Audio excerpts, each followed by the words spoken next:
여러분 안녕하십니까. 역사 읽는 남자 김재천입니다.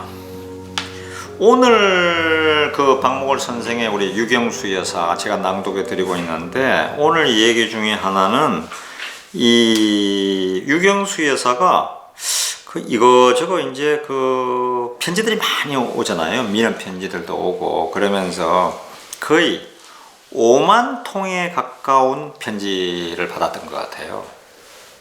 그러니까 1961년 5.16 혁명 이후에 최고의 여장 부인이었잖아요. 그때부터 이제 민원 편지가 오기 시작하고 뭐 엽서도 오고 하면서 이래저래 돌아가시기 전까지 한 13, 14년이죠.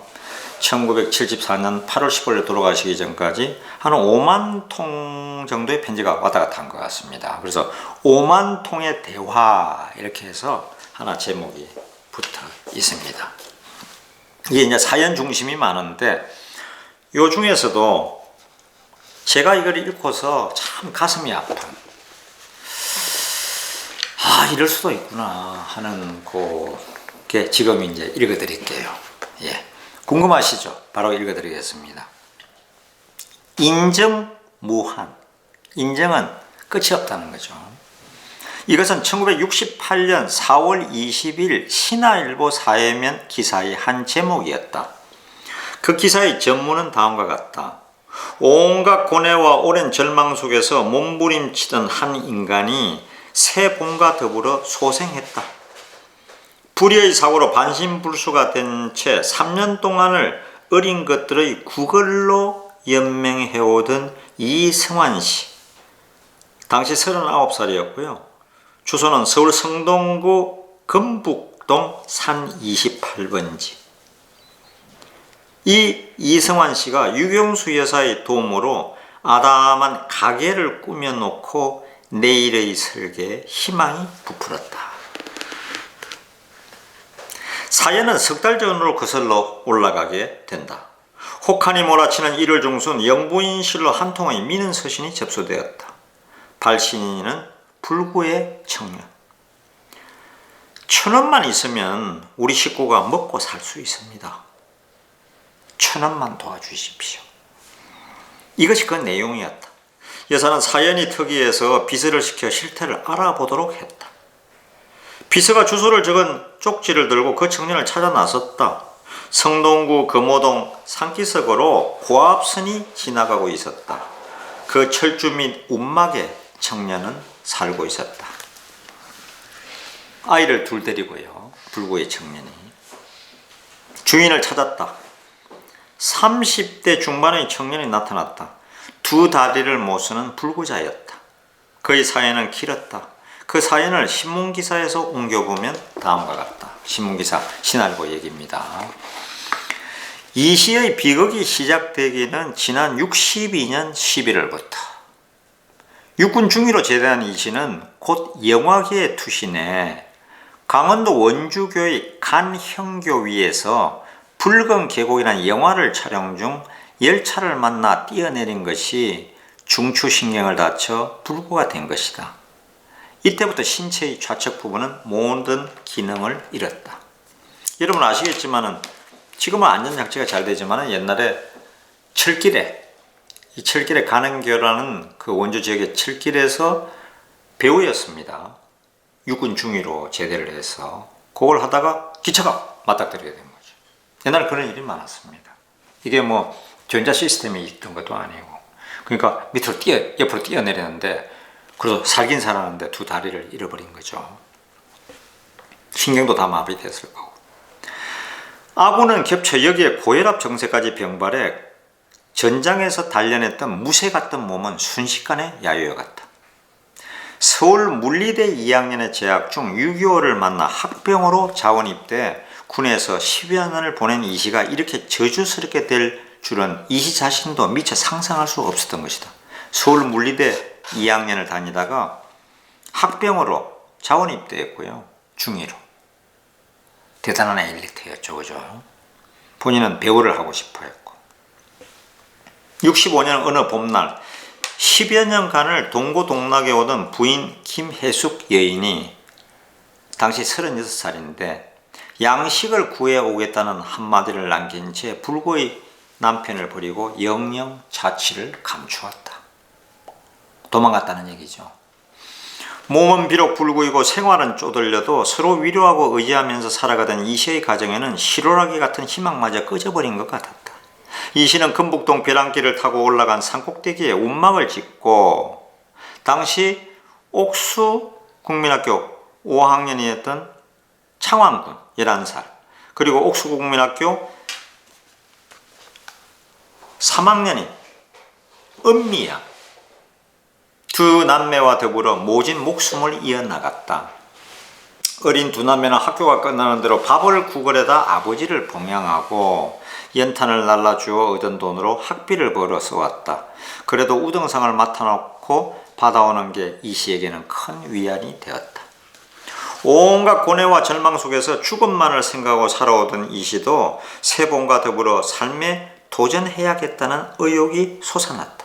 이시는 자신의 저주스러운 긴 사연을 유견수 여사에게 알리고 자립할 수 있는 길을 열어준다면 두 남매를 훌륭하게 길러 이에 보답하겠다고 간청했다. 보고를 받자 다음날 여사가 직접 나갔다.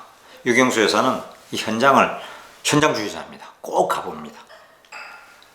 비서가 안내했다. 추운 날이었다. 여사는 금호동 피탈길을 오르며 몇 차례나 가던 길을 멈추고 돌아서서 양손을 문지르곤 하였다. 운박집에 이르자 머리 위로 지나가는 전선줄이 짐승 같은 소리를 내며 바람에 울고 있었다.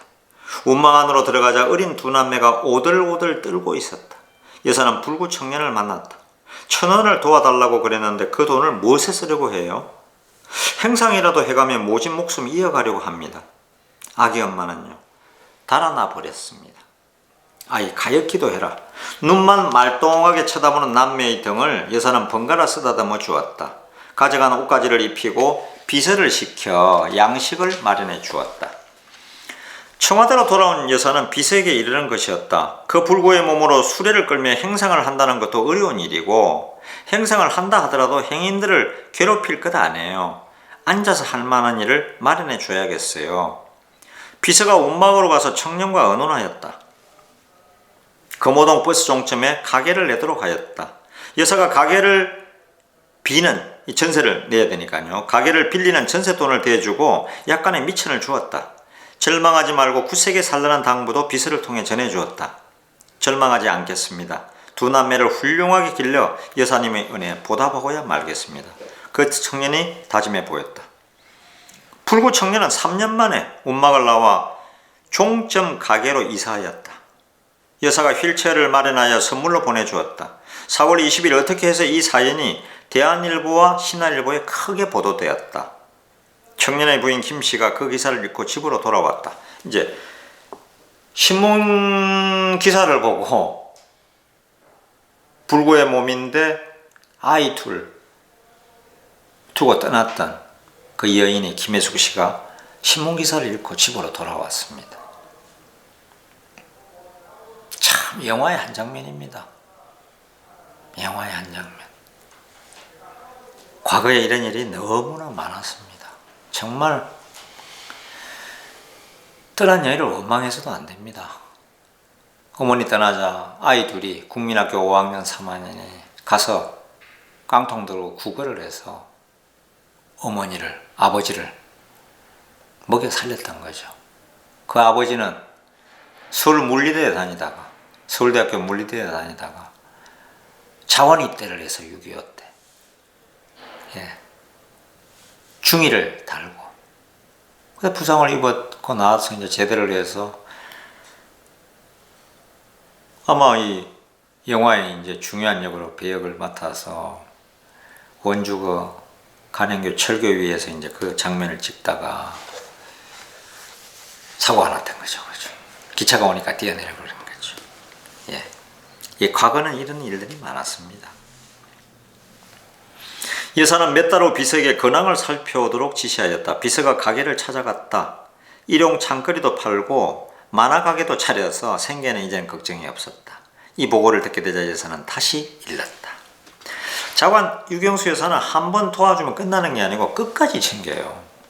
전번에 그 관악 그 서울 그 그 뭡니까? 거기 그 영등포 근로자 그 보호소에 가서 만난 친구도 아니 왜 세금을 내야 됩니까? 왜 버스는 제때 안 옵니까? 왜 우리 같은 사람에게는 이렇게 합니까? 그리고 우리에게 도와준 게 뭐 있습니까? 하고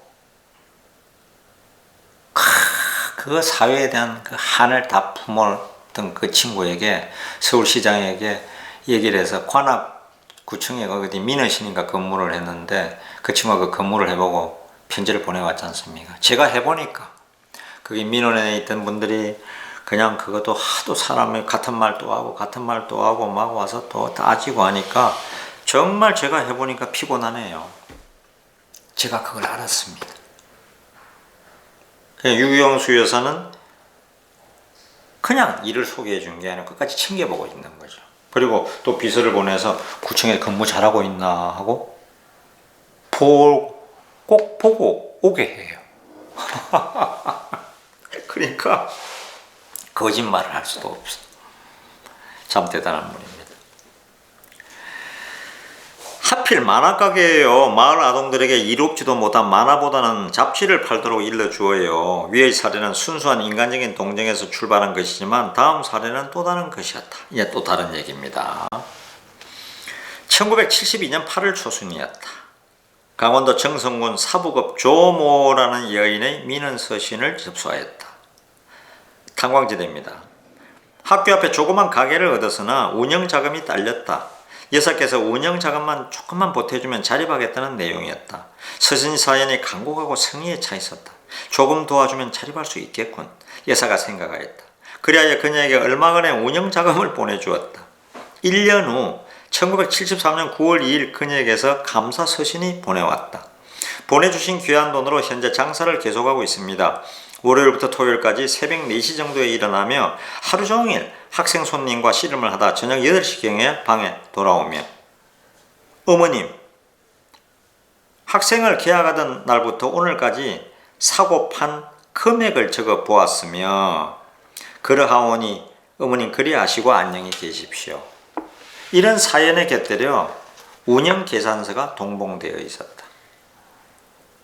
아주 착실하게 자기가 뭘 팔고 여기 요거는 뭐 그냥 보여드릴 수는 없을 것 같고 운영 계산서가 진짜 동봉되어 있는데 보니까요. 제가 보니까 72년 8월 30일 과자를 3,400원어치 팔았어요. 340원 남았고 야, 이 꽈배기는 한 봉에 70원을 받았는데 20원 남았네.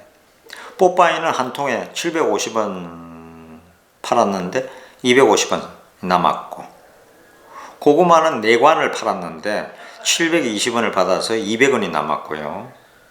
애들 노는 딱지 있지 않습니까? 딱지를 15판을 팔아서 1050원을 벌었는데 이익금으로 따지면 원가 떼고 나니까 220원이다.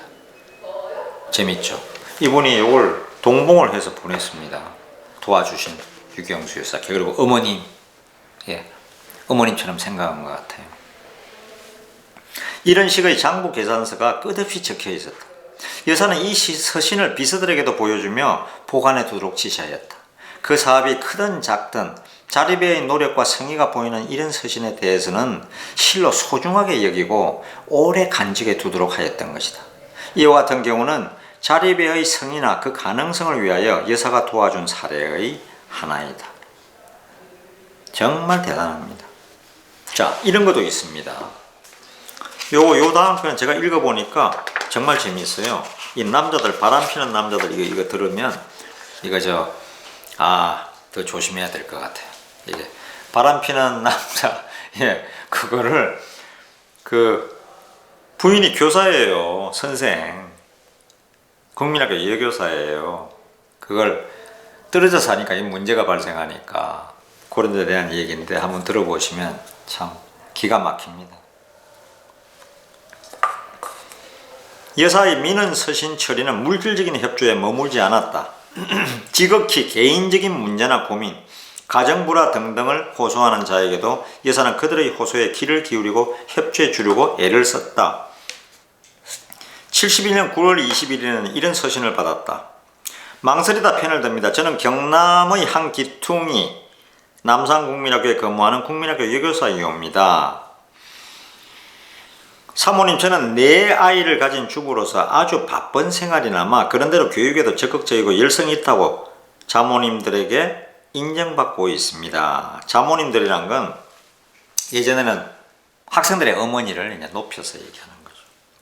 남편은 군청에 근무하다가 지난 10월에 마산 시내에 있는 군청으로 전출하였습니다. 공무원이네요. 부인은 학교 선생, 남편은 공무원. 이렇게 시작된 사연에는 같은 지방에서 군청에 근무하던 남편이 시댁이 있는 다른 군청으로 전출한 후로 여고사는 4아이를 기르면서 남편이 있는 그 군으로 전출하려고 애를 썼으나 뜻대로 되지 않고 앞으로 1년을 더 기다려야 하게 되었다. 그러나 하루는 오랜만에 시댁으로 남편을 찾아갔더니 믿고 있던 그가 다른 여자와 관계를 맺고 있음을 알게 되었다. 시어머니까지 맹목적으로 남편만 두둔하고 여교사를 괴롭히는 데는 견딜 수 없는 일이었다. 그 여교사는 편지 사연을 다음과 같은 말로서 끝을 맺었다. 사모님, 정말 부끄럽습니다. 저희 생활은 위기입니다. 꼭 힘을 빌려주십시오. 보답으로 저는 더욱 가정과 사회에 충실하며 내일의 기둥인 어린이들을 훌륭한 국민정신이 깃든 어린이로 길러내매 저희 열과 성을 다하겠습니다. 남편이 바람을 펴서 이거 큰일 났다는 거예요. 이와 같은 가정 안의 복잡한 사정이나 일신상의 애정 문제를 해소해 오는 것도 미는 서신의 또 하나의 유형에 속하는 것이다. 여사는 같은 여성의 처지에서 이런 유형의 미는 서신을 받을 적마다 몹시 안타까워하였다. 지방일수록 아직도 여성을 천시하는 봉건적 보수적인 경향이 농후하며 그러므로 대체로 이런 종류의 호소는 지방에서 오는 것이 많았다. 여사는 그 교사를 남편이 근무하는 곳으로 근무처를 옮겨주도록 할 수는 없었다. 그죠? 이건 힘으로 밀어붙여야 되는 일인데 그런 짓은 유경수 여사에겐 통하지 않습니다. 법을 어겨가며 교육청에 청탁하거나 의뢰한다는 것은 여사의 뜻에 어긋나는 일이기 때문이었다. 그리하여 이 여교사의 남편 신원을 알아보게 하고 비서를 통하여 그에게 익명의 서신을 보내게 하였다. 공무원으로서 처신을 바르게 하는 것이 도리가 아니냐. 내 아이를 기르며 멀리 떨어져 교사 생활을 하는 아내의 노고를 생각해서라도 하루속히 딴 여자와의 관계를 청산하고 가정으로 돌아가도록 권했다. 이 충고의 편지를 서울에서 띄우게 되면 행여나 여사가 보낸 것을 눈치챌까 염려하여 편지를 직접 쓰신 것 같아요. 그런데 보내는 걸 서울에서 보내면 조금 좀 청와대 유경수 여사인가 하는 생각이 들 수도 있어서 일부러 부산으로 보내서 그곳에서 붙이도록 하였다. 여교사에게는 직접 친서를 보냈다. 참고 맡은 일에 열심히 일함으로써 불행을 극복하도록 격려해 주었으며 남편에게 바른 생활로 돌아가도록 충고의 편지를 띄웠음을 알려주고 정근이 불가능하다는 사실도 전해주었다. 그렇게까지는 할 수 없다는 거죠. 학교 선생을 이런 사연이 있다고 다른 기간이 있는데 형평의 원칙에 안 맞다는 얘기죠. 그래서 정근은 불가능하다. 또 그런 사실도 전해주었습니다. 그해 11월 25일 여교사가 보낸 감사의 편지가 왔다. 해결이 된 것 같습니다. 감사의 편지가 왔대요. 사모님, 잊지 않으시고 저희 일을 염려해 주시는 답을 주셔서 너무나 고마웠습니다. 남편은 지금 근무에 충실하며 저를 잠시 괴롭혔던 남편에게 바람 일은 저희 한때 실현으로 돌리고 이를 경험 삼아 더욱 알찬 앞날을 꾸려나가기로 무언의 약속이 되었습니다. 이리하여 여교사의 가정 문제는 여사의 따뜻한 배려로 해결을 짓게 되고 남편은 가정으로 돌아오게 되었다. 참 대단합니다. 예. 또 이런 일도 있었네요. 다음 사례는 개인적인 호소라기보다는 인생 상담에 가까운 일이었다. 저는 만 20세의 여성으로 고등학교를 졸업하고 가사를 돌보고 있습니다. 제가 진심으로 사랑하는 애인이 있는데 결혼도 안 한 상태에서 현재 그 사람의 아기를 임신하여 3개월이 되었습니다. 진짜 인생 상담입니다. 옛날에는 결혼도 안 했는데 임신 3개월을 하면 이거 어떻게 되겠습니까? 예, 난리가 나죠. 제 애인은 경제 문제로 대학 진학을 포기하고 현재 직장을 가지고 있는데 그 사람은 저보고 아기를 낳으라고 합니다. 이 다행이네. 예. 대부분 아기를 낙태시키라고 옛날에 많이 하잖아요. 남자는 됐네. 그 일을 부모님께 알리면 굉장히 실망하실 텐데 저와 같은 경우에 대해서 어떻게 이 일을 처리해야 되겠습니까? 당장 결혼을 해도 아직 자립할 수는 없는 실정이고요. 부산시 부산진구 당감일동 이모 씨가 보냈습니다. 20살. 여사가 이와 같은 인생 상담에 응해줄 수 있을 만큼 한가로운 일은 아니었다. 그럼에도 여사에 대한 존경과 신의로서 부모에게도 상의할 수 없는 문제를 호소해온 이 처녀의 미는 서신을 보살펴주지 않을 수가 없었다. 여사는 이 처녀에게 부모님께 고백하고 애정으로서 어려움을 극복하도록 간곡하게 타이르는 회신을 보내주었다. 이와 비슷한 사례를 들려면 그야말로 한이 없다. 여사는 각계각층의 여성들에게서 호소해오는 억울한 사정을 때로는 어머니와 같은 처지에서 때로는 스승 같은 위치에서 그들에게 애정과 성실로서 깨우쳐 주었으며 그들의 일신상의 인생 문제에서부터 보니까 이게 참 이거저거 다 신경 썼네요. 인생 문제에서부터 늙게는 사회 문제에 이르기까지 어려운 일을 도와주고 억울함을 풀어주었다. 여사에게 보내오는 민원 서신은 태반이 어머님 하고 시작되어 있는 것도 특색의 하나였다. 그들은 유여사를 여사님으로서가 아니고 크신의 어머님으로서의 신뢰를 보내곤 하였던 것이다. 이런 게 또 조금씩 소문이 났겠죠, 그죠? 왜 소문이 안 났겠습니까? 다음은 72학년도의 일이었다. 72년의 일입니다. 고등학교를 졸업하고 대학에 응시하는 학생들은 입시에 앞서서 예비고사를 치르게 되었다. 그렇죠. 저도 예비고사를 쳤으니까요. 제가 대학이 7학번인데 한편 입시에 골몰하는 학생들의 건강을 염려한 당국에서 예비고사 성적에 반영되는 체력장 제도가 실시되었다. 학력뿐만 아니라 체력도 유념하게 하려는 배려였었다. 그러자 평소 신체 불구 학생으로서 통학에도 힘들어하던 학생들은 이 제도 때문에 2중 3중의 고역을 겪게 되었다. 이 체력장을 한다는데 장애도 있고 해서 도저히 할 수가 없는데 이걸 점수로 한다니까 학교에 가기 위해서 안 할 수는 없고 이거 정말 그야말로 미치고 팔짝 뛸 일이죠. 불우한 우리들에게 대학 진학의 길을 넓혀 주십시오 하고 호소하는 민원 서신이 여사에게 들어오게 되었다. 여사는 불우한 그들의 딱한 사정을 알게 되고 관계기관에 이첩하여 구제의 길을 터주도록 알선해 주었다.